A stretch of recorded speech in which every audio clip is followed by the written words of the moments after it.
ایران میں دہشت گردی کا شکار ہونے والے 8 پاکستانیوں میں سے 2 کا تعلق احمد پور شرکیہ سے ہے۔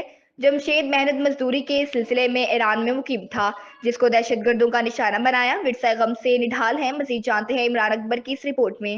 ایران میں دہشت گردی کا شکار ہونے والے پاکستانی محنت کش محمد جمشید کی شہادت نے چکی موڑ کے علاقے کو سوگوار کر دیا۔ محمد جمشید احمد پور شرکیہ سے تعلق رکھنے والے ایک محنت کش ایران میں روزگار کے سلسلے میں مقیم تھے، جہاں دہشت گردوں نے انہیں نشانہ بنایا۔ افسوسناک واقعے کی اطلاعات ملتے ہی چکی موڑ کے علاقے کی فضا غم میں ڈوب گئی۔ ہر گلی، ہر چہرہ دکھ اور صدمے کی تصویر بن گیا۔ محمد جمشید کے معصوم بچوں کی آہو بکا، ان کی بیوی کی سسکیاں اور بوڑھی ماں کی بہن ہر سننے والے کی روح کو جھنجھوڑ رہی ہیں۔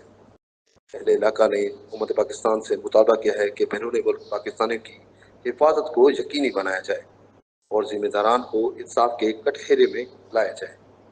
یہ واقعہ نہ صرف ایک خاندان کا نقصان ہے بلکہ پوری قوم کے لیے ایک کربناک پیغام ہے کہ دہشت گردی کا قصور اب بھی زندہ ہے۔